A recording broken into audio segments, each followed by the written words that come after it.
Andrew McCutchen video, Don't Do This for Longer Drives, Part 1.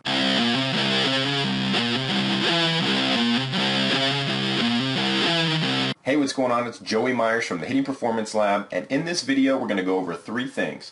The first thing is we're going to demo the unweighting principle. Then we're going to see if Andrew McCutchen uses this in his swing. And last, we are going to see how we can work on this at home. But first, we are going to demo the unweighting principle. So let's talk about the unweighting principle. I brought a prop here. I'm not as warmed up, and don't feel bad for me. It's only 45 pounds, but I have a dumbbell here. Oh, okay, it's probably not going to be able to lift this thing on the first part of the test, the unweighting principle test. But what I want you to do at home is grab something, maybe not quite so heavy, so you don't strain yourself. But we're going to talk about how the unweighting principle, or the free fall, makes your movement seem lighter, especially if you have an object like a 45-pound weight or a bat that is 30 ounces or something that Babe Ruth swung between 42 and 52-ounce bat. The unweighting principle makes things much easier.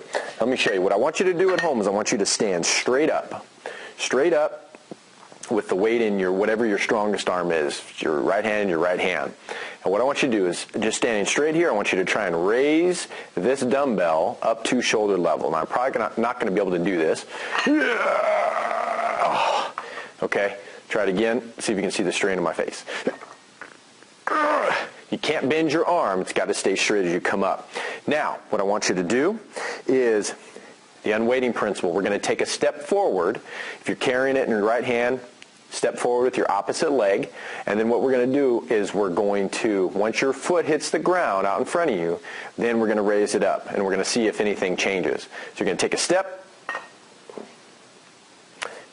See it again. Take a step. I hope you enjoyed that.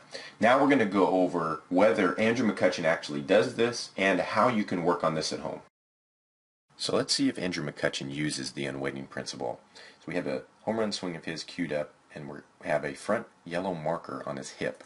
Now let's see, once he gets to his landing position, we put another marker here, and as you can see, Andrew McCutchen tests positive for the unweighting principle. Now, how do we work on this at home? This is one of my other kids, Isaiah, and what we want to do is use feedback markers. I use dimple balls, but you can use duct tape. We want to set the back ball inside the back foot. Then we want to set the bat down from there and set the front marker a baseball to 2 baseballs lengths in front of the bat. The tee, we want to make sure that it's set up slightly behind the front marker at about the bat's length. So in this article, we talked about and demoed the unweighting principle. We looked at if Andrew McCutchen does or doesn't use it, in which he does, and how to work on this at home. I hope you learned a lot from this video. If you have any questions or comments, please post them below. Otherwise, make sure we're swinging smarter by moving better.